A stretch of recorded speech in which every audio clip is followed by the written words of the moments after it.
Pemirsa Jendela Jateng, sore ini di studio Jendela Jateng kehadiran seorang tokoh, seorang dai dari MUI Pusat. Beliau adalah tokoh Muhammadiyah, juga kepala sekolah di SD PK Muhammadiyah Banyudono. Yang unik dari beliau dalam dakwahnya selalu menggunakan media wayang golek. Seperti apa keseruannya? Ngobrol kita bersama Ustadz Pujiono. Di studio Jendela Jateng telah hadir beliau, Ustadz Pujiono. Selamat sore Ustadz Pujiono. Selamat sore Ustadz Agung. Terima kasih atas Sama-sama. kehadirannya di studio Jendela Jateng. Sehat selalu. Amin. Alhamdulillah. Bisa diceritakan Ustadz, awal mulanya terinspirasi dakwah menggunakan media wayang golek ini? Jadi melihat fenomena ya Pak Agung, kegelisahan kami yang saat ini di era sosmed yang begitu luar biasa. Terus kemudian dalam hal sosmed umat Islam juga tertinggal. Sementara ustadz-ustadz kita itu selalu menyampaikan bagaimana dakwah yang bisa menyenangkan, merangkul, tetapi desain merangkul itu yang bagaimana yang menyenangkan itu kan tidak ada gambaran. Kemudian terus sementara yang lebih memprihatinkan Mas Agung ya. Jadi beberapa umat Islam yang lain itu cenderung menyalahkan kultural, menyalahkan budaya. Bahkan bisa sampai ada yang mengharamkan. Padahal Rasulullah itu sampai beliau sedo, wafat itu tidak meninggalkan tulisan, tapi meninggalkan kultur yang berjalan.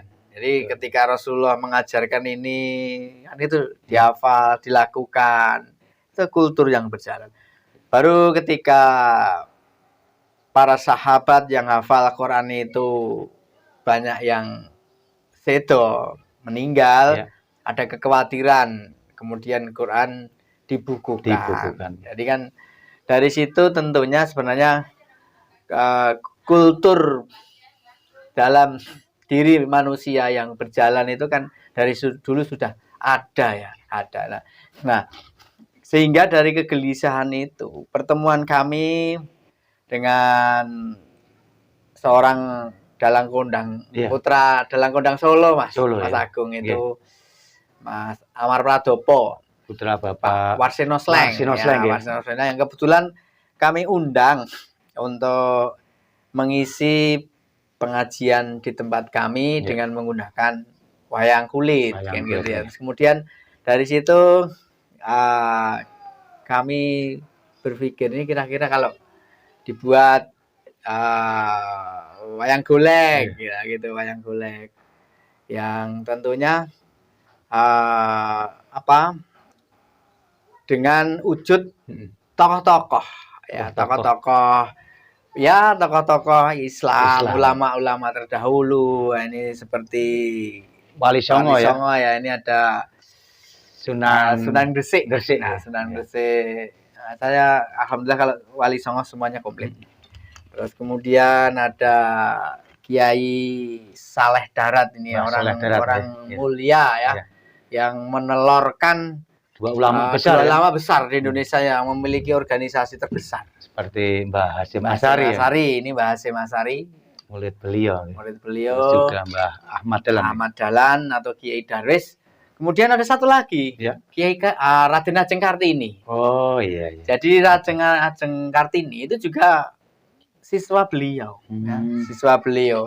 Tapi banyak yang tidak terekspos, ya, tidak terekspos. Sehingga sebenarnya ketika ini Mas Agung, ketika Mbak Bu Kartini itu minta penjelasan minadzulumati ilanur dari kegelapan menuju terang benderang. Nah, itu kemudian tertarik dari ayat itu, kemudian Kiai Saleh Darat memberikan tafsir. Nah, dari tafsir itu diterjemahkan oleh R.A. Kartini, habis gelap terbitlah terang. Itu dari sang guru ya, sang guru Saleh Darat itu ya. Ya, dari yang kemudian dijadikan apa ya, bisa dijadikan asesanti apa ya, sampai saat ini habis gelap terbitlah terang itu moto ya, moto miliknya R.A. Kartini gitu. Terus di saat awal Ustadz Pujiono sendiri ini apa ya bahasanya dakwah lewat wayang ini, tanggapan masyarakat itu gimana? Padahal Ustadz Pujiono sendiri seorang tokoh dari Muhammadiyah, dan bahkan di masyarakat itu banyak yang beranggapan bahwa Muhammadiyah itu alergi anti budaya, khususnya wayang. Bisa diceritakan, Ustaz? Jadi benar. Jadi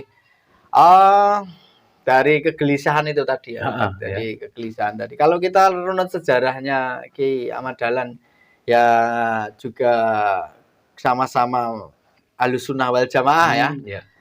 Muridnya Kiai Saleh Darat. Kemudian di Yogyakarta pun sebenarnya juga sangat kultural ya, sangat kultural ya. Sangat kultural. Nah, pernah ya pengalaman kami ketika di masyarakat itu kami tidak menepis ya, masih ada anget-anget apa ya, anget-anget tai lalat. Antara saudara tua dan saudara muda itu ya. Masih ya, saya lihat masih bagi mereka yang memang belum mengerti sejarah ya. Karena ya itu tadi, karena belum tahu sejarah sehingga anget-anget itu kadang-kala masih. Tapi belajar dari desa kami ya. Jadi pernah di desa kami memang sangat kultural. Dan saya memang aktivis Muhammadiyah ya, walaupun dulu juga kultural ya. Terus lama-lama itu yuk sangat kerasa kehidupan di masjid, bahkan semes-semesan di mimbar semes-semesan di mimbar, perang ayam. Itu kan saya amati kok sudah kayaknya nggak sehat, tidak sinergi. Nggak sehat, karena ya itu tadi masih mendengar dari satu sumber. Kemudian saya gali sejarah Kiai Dahlan bagaimana, saya gali sejarah Kiai Hasyim Asy'ari bagaimana. Oh, ternyata beliau berguru di satu guru di Semarang, Kiai Saleh Darat. Nah, setelah dari situ kami berinisiatif membuat sebuah lakon jejak dua kiai, jejak dua tokoh bangsa itu ya, jejak tokoh bangsa itu. Nah, pada saat 17 Agustus, momen 17 Agustus, dari setahun yang lalu, itu kebetulan rumah kami dapat jatah arisan RT. Oh gitu. Awalnya dapat jatah arisan RT. Terus sama anak-anak muda saya bilang, aku nanti minta waktu. Saya tak latihan. Terus ya nanti berampe saya cukupilah. Terus kemudian dari situ tokoh pemuda itu malah gini, Mas, di desa nggak ada kegiatan, mbok wis dipindah perapatan. Dari perapatan. Nah, ketika dipindah ke perapatan kan tentunya anggarannya tambah gede. Ya wes rapopo, tapi jangan saya panitianya. Monggo anak muda semua yang jadi panitia. Saya nanti ya bismillah usahakan gitu. Akhirnya dari situ saya manggung, saya tampilkan dua jejak kiai itu dengan di perapatan Iya. pertama. Waktu malam tirakatan. Malam tirakatan, ya, Luar malam biasa. tirakatan. Jadi jejer yang pertama itu di Semarang, ya. Bagaimana Kiai Soleh Darat. Soleh Darat itu mejang, ya, memberikan wasiat, pituah-pituah agama, piwulang-piwulang agama terhadap dua muridnya, termasuk 3 muridnya ya, sama Kartini. Nah, setelah itu intinya Kiai Soleh Darat juga mengobarkan semangat patriotisme, semangat nasionalisme. Nah, bahkan pesan beliau kepada dua muridnya ini, jadilah orang yang bermanfaat bagi bangsa dan negara. Sopone sing arep mengobarkan semangat nasionalisme kalau bukan para kaula muda. Nah, akhirnya dari situ Kiai Muhammad Darwis pulang ke Jogja. Pulang ke Jogja, Ahmad Dahlan. Nah, di sana kemudian karena dia di pendidikan keraton ya, khotib penghulu ya, bapaknya kan penghulu keraton Jogja, juga melihat fenomena di masyarakat, ya pelaksanaan ibadah agama belum sesuai syariat, terus budaya yang kaitannya dengan ini TBC utamanya itu masih kental. Kemudian intinya dakwah. Intinya Pak Darwis ini ingin membuat perkumpulan terinspirasi dari Ali Imran 104. Wal takum minkum ummatu yad'una ilal khairi wa ya'muruna bil ma'ruf wa yanhauna 'anil munkar. Jadi dari satu ayat ini kemudian Kiai Ahmad Dahlan berinisiatif untuk membuat organisasi untuk meringankan dakwah. Dakwah itu ya jangan dipikir sendiri lah. Karena dengan bersama-sama segerombolan umat kan gitu ya. Segerombolan itu tidak sendiri kan itu. Nah, dari situ maka lahirlah di tanggal 18 November 1912 berdiri Muhammadiyah. Luar biasa. Ya dari situ, dari Jogja, kemudian Solo, kemudian kota-kota yang lain berkembang. Demikian juga Kiai Hasyim Asy'ari. Beliaunya pulang ke Jombang. Nah, ke Jombang, ya karena dia ini tinggalan kitabnya banyak, seneng nulis ya, luar biasa Kiai yang satu ini Bang. Warisan bukunya banyak. Nah,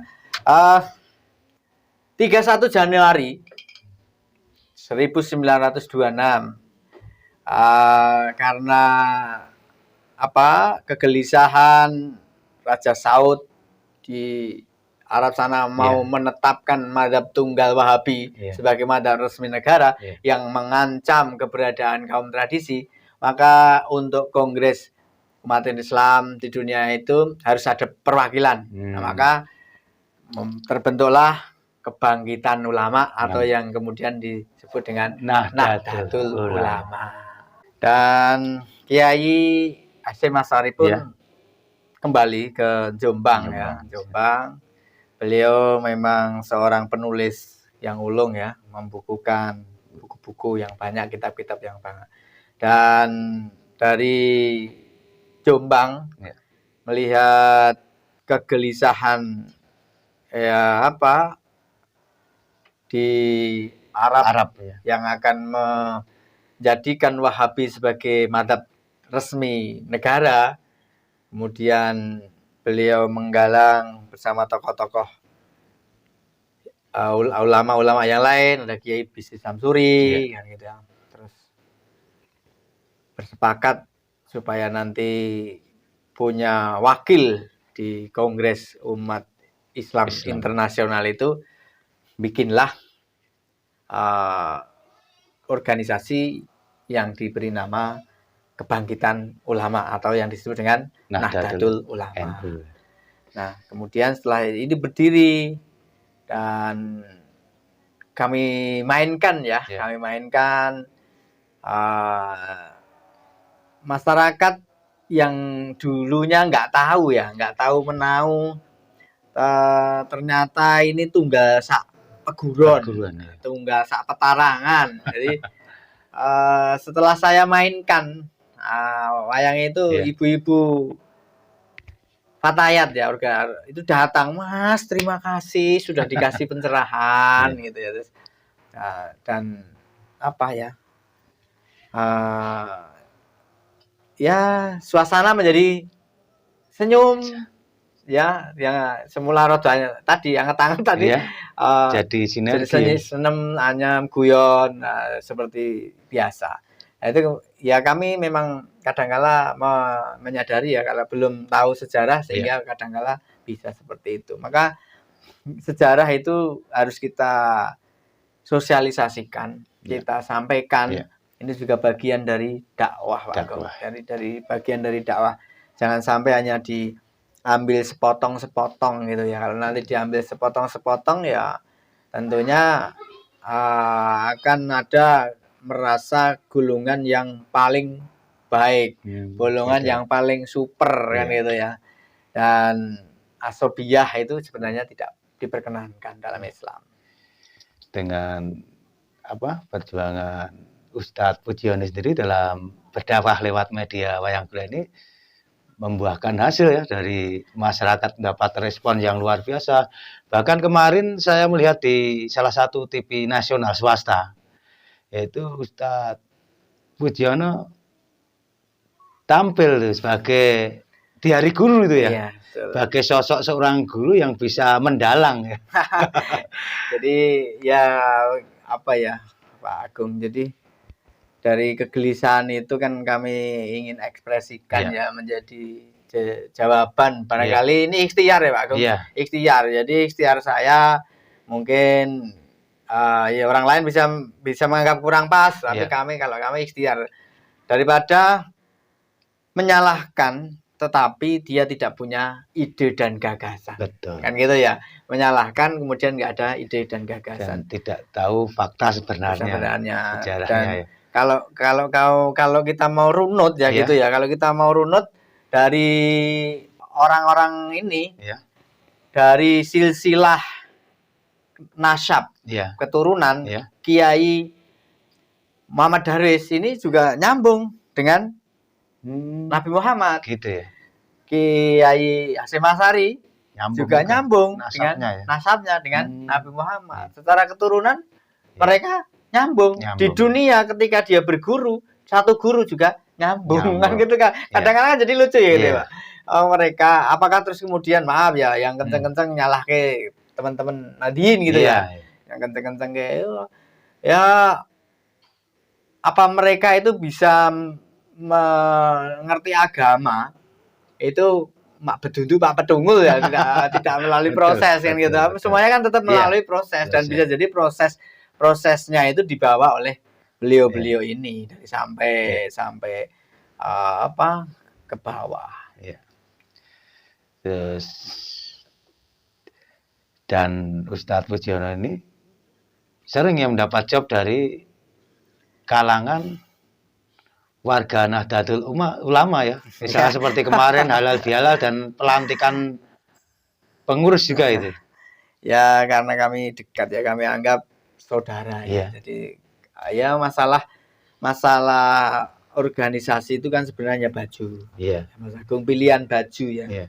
Umat kan harus berbaju ya. Era baju piye kata gitu ya. Harus baju, kemudian kena wis berbaju gen wani kumpul kan gitu ya. Ketemu sama teman, kemudian mengkreatkan ide dan gagasan kaitannya dengan dakwah sehingga bisa berjalan. Lah, setiap organisasi itu kan punya peran. Nah, yang kita harus hargai, Pak Agung ya. Hargai ya yang kaum tradisi. Ya biarkan mereka dakwah, merangkul. Mereka punya peran. Jadi kalau kita lihat sejarahnya Mbah Petruk ya Kiai Handoko ya, yang penunggu Gunung Merapi ya. Itu di sana dulu berdasarkan cerita ketika sedekah bumi itu yang dikubur adalah manusia, ya, manusia. Tapi setelah dakwahnya Kiai Handoko itu, Ya. manusia diganti dengan kepala kerbau. Kerbau, ya. Nah, sekarang pertanyaannya, dari manusia kemudian diubah menjadi kepala kerbau, apakah ini tidak dakwah yang sangat luar biasa? Gitu?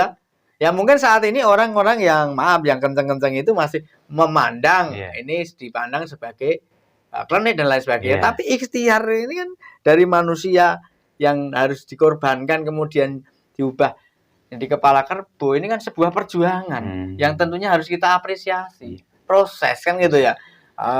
Proses bisa jadi kita itu belum bisa berbuat banyak ya.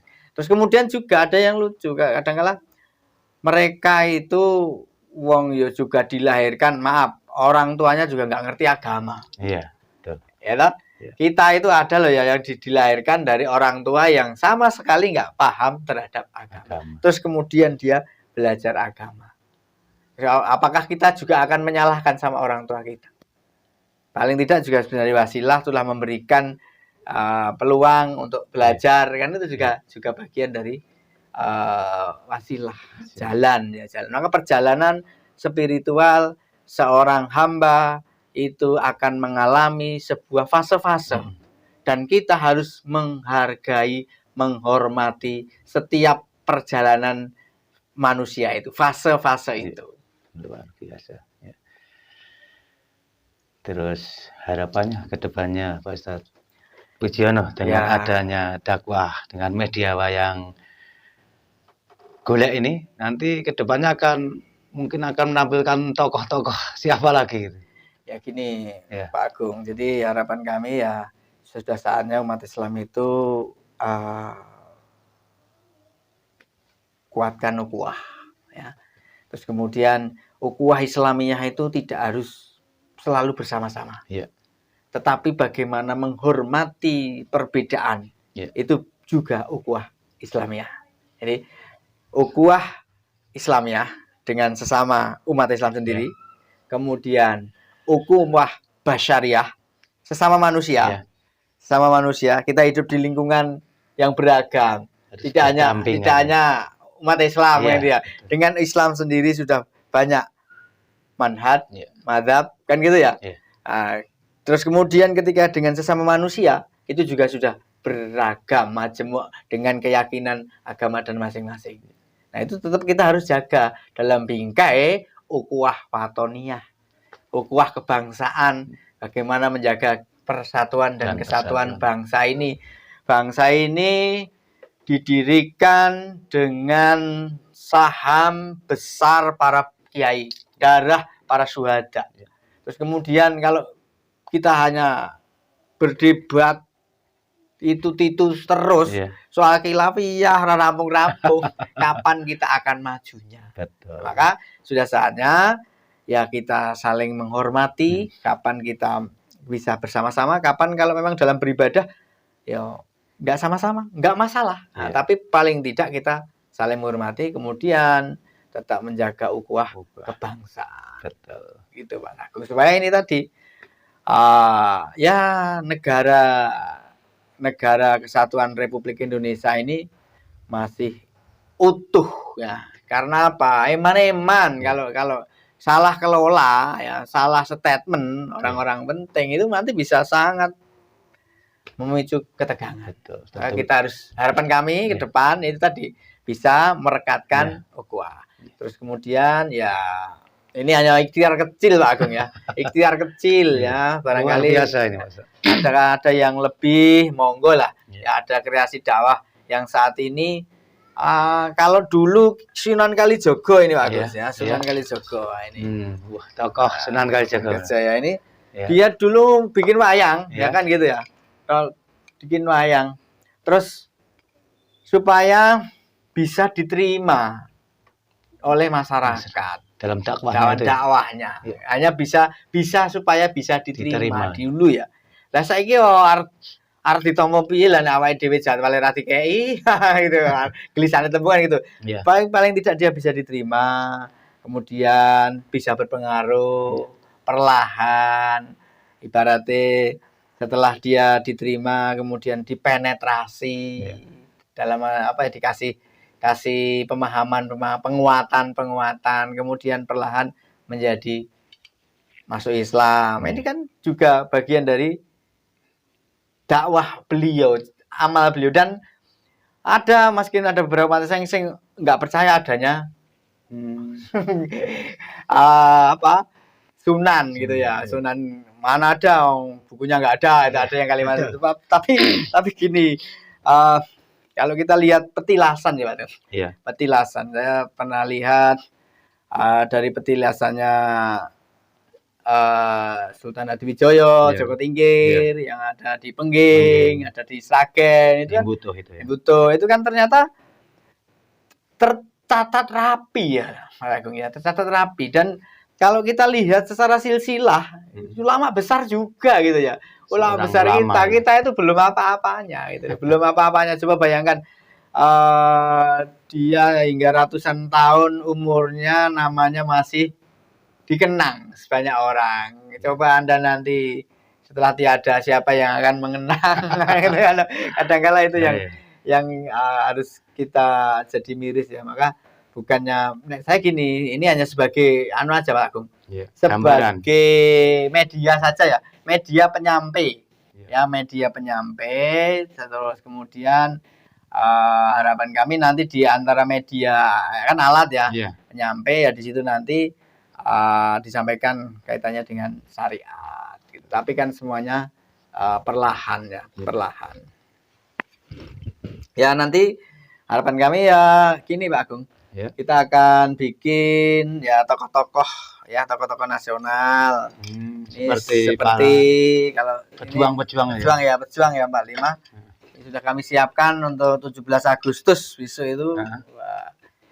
Karena terinspirasi dari resolusi jihad, ya resolusi jihad Kiai Hasyim Asy'ari ya, 22 Oktober 45 ya, resolusi jihad. Tokoh Bung Tomo ya. Bung Tomo.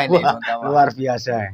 Dari Surabaya hingga resolusi jihad itu kan mengobarkan semangat juang jihad para umat Islam. Bahkan kalau Kiai Hasyim Asy'ari itu mewajibkan setiap anggota Nahdlatul Ulama dalam radius 96 km harus melawan penjajah yang di luar radius itu, membantu dalam bentuk material.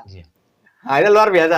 Dari sekali. Semangat itu kemudian sampai berkorban 10 November yang oleh Bung Tomo ini kan itu ya. Itu kan sejarah ya. Yang tentunya darah syuhada itu memiliki nilai yang besar, saham yang banyak terhadap kemerdekaan bangsa ini. Kalau kita nggak merdeka Pak Agung, repot. Betul. Gitu. Coba dengan saat ini kita lihat saudara-saudara kita yang ada di Palestina. Mereka hanya mau sholat saja harus dengan isyarat Pak Agung. Jadi sholat nggak bisa ditunaikan dengan merdeka. Pas diam. Kalau ada gerakan-gerakan sholat bisa jadi peluru nyasar. Masalah perjuangan saudara-saudara kita yang belum merdeka. Ada orang baca Quran, bawa kitab, mesti peluru nyasar, tembak. Segitunya ya. Jadi ketika kita merdeka, itu menjadi modal utama ya. Modal utama untuk membangun bangsa ini. Ya, kalau sekarang ini ibaratnya Indonesia itu kan surganya para pencari Tuhan. Diberi kebebasan yang sangat luar biasa, ya. Nggak ada ya istilahnya, karena negara menjamin kebebasan setiap warga negara untuk menjalankan ibadah sesuai dengan keyakinannya masing-masing. Ya, dari situ sebenarnya itu kan Pak Agung, hadiah terbesar bagi umat Islam, dari umat Islam untuk bangsa dan negara ini. Dan tentunya ya harus kita jaga ya. Sekarang untuk modal awal tadi, flashback belajar dari Palestina yang sampai saat ini teman-teman saudara-saudara kita hanya untuk menegakkan sholat saja tidak bisa. Sholat tidak bisa merdeka. Itu kan betapa sangat sedihnya. Memprihatinkan sekali. Terus dari koleksi wayang golek Pak Ustadz ini ada juga ini tokoh emansipasi wanita ya, Ibu Itu N.A. Kartini, ya. Ibu Kartini. Ya. Itu bisa diperagakan gimana? Itu Ibu Kartini ya saya bawakan ini. Ya. Luar biasa. Sebenarnya ini kalau digambar ya, ini sebenarnya Kartini dulu juga pakai jilbab. Iya. Ya, tapi karena dia putra bupati sehingga ya bisa diperagakan biar para pemirsa Jendela Jateng ini tahu. Dari Kiai saderengipun kawula nyuwun pangapunten, kawula nderek piterang magepokan kalian minat dulu mati ila nur. Saksampunipun kegelapan bakale ana pepadang. Nah, di antara pertanyaan Kartini kepada Kiai Saleh Darat. Mbah Saleh Darat itu dulu malah gini, Pak. Supaya tulisannya itu tidak bisa dibaca Belanda, maka tulisannya dibuat Arab Pegon. Ini luar biasa cerdas loh ya. Ya. Kemudian sampai akhirnya Kartini itu meminta Quran itu diterjemahkan dalam huruf Pegon Jawa. Itu ditafsirkan. Yang sampai sekarang masih dipakai di pesantren-pesantren salaf itu ya. Nah, gitu. Jadi luar biasa. Perjuangannya hanya supaya nanti tidak dibredel oleh Belanda ya itu ya. Itu sampai segitunya. Disamarkan ya. Iya, disamarkan. Apa itu enggak perjuangan. Atau luar biasa. Kalau sekarang orang melihat kadang-kala ada yang itu Kartini kok enggak jilbaban. Ya Allah. Ya itu kan Kartini itu santri agamis ya. Masalah gambar itu kan pilihan gambar itu ya yang dinobatkan sebagai pahlawan itu kan pilihan ya. Jadi tapi santrinya Kiai Saleh Darat. Tadi Pak Ustadz menjelaskan bahwa Kiai Hasyim Asy'ari dan Kiai Ahmad Dahlan murid beliau ya. Iya, bisa diperagakan di saat Kiai Saleh Darat itu menasihati atau untuk murid-muridnya. Mas Agung ngerjani wong ya. Enggak, maksudnya biar tahu sebagai putih. Ya, sederhana saja sebenarnya. Ini seakan-akan segini menghadap. Pakai bahasa Jawa apa pakai? Iya, Jawa apa ya? Iya. Ger para putraku kabeh padha rungokno pun bapa dina iki bakal paring pitutur magepukan karo ukuah Islamiyah.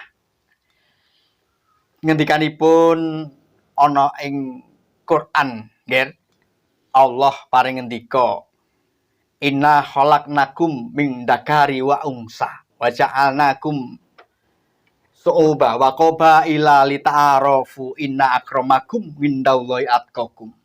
Sak temene Gusti Allah wis nitahake kowe kabeh lanang saka wedok saka lanang dadi bersuku-suku, dadi berbangsa-bangsa, kemudian supaya lita'arafu supaya saling mengenal siji lan sijine. Ing kene Hujurat ayat 13 ngendikake bangsa kuwi wis pinesti. Ya, bangsa kuwi wis pinesti dening Gusti. Mula bangsa sing merdeka kuwi dadi modal utama. Mula ngger anak-anakku, kowe Darwis lan kowe Hasyim Asy'ari, kobarno semangat patriotisme, kobarno semangat nasionalisme kanggo mbelani bumi pertiwi. Sapa meneh ngger nek ora jeneng kita para taruna muda sing bakal mbelani bumi kelahiran kita. Khairun nas anfa'uhum linnas. Sak becik-becike manungsa kuwi sing migunani tumrap manungsa liyane, tumrap bangsa lan negarane. Mula ngger sak punggure saka Semarang kene, kowe Darwis mulih nang Jogja, kowe Hasyim Asy'ari mulih nang Jombang. Aja lali pesenipun Bapa dadi wong kang miguna. Ya ayyuhalladzina amanu he wong padha iman. Innallaha la yughairu ma bi qaumin hatta yughairu ma bi anfusihim. Sak temene Gusti Allah ora bakal ngowahi nasibmu, ora bakal ngowahi nasib bangsamu nek kowe ora ikhtiar kanggo ngowahi bangsamu kuwi. Mula kobarno semangat persatuan kesatuan kanggo kamardikan bangsa kita. Nun inggih kawula pun darwis sendika dawuh Kiai. Wah, luar biasa.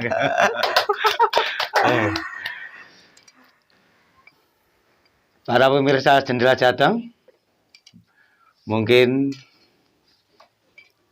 untuk bisa mendatangkan Ustadz Pujiono untuk mengisi dakwah-dakwah di acara-acara misalnya pengajian, hajatan atau dan lain-lain, bisa menghubungi langsung di nomor ini ya, Ustadz Pujiono. Waduh, pokoknya Dan beliau akan siap memberikan dakwah dengan media wayang, dengan tokoh-tokoh para ulama dan wali-wali Allah dan tokoh-tokoh pejuang bangsa Indonesia. Terima kasih Pak Ustadz atas kehadirannya di studio Jendela Jateng. Semoga ini menjadi motivasi atau inspirasi buat generasi-generasi pendakwah di Indonesia ini. Terima kasih. Terima kasih Mas Agung atas waktunya. Jaya selalu Jendela Jateng. Amin, amin. Bermanfaat buat bangsa dan negara. Ya.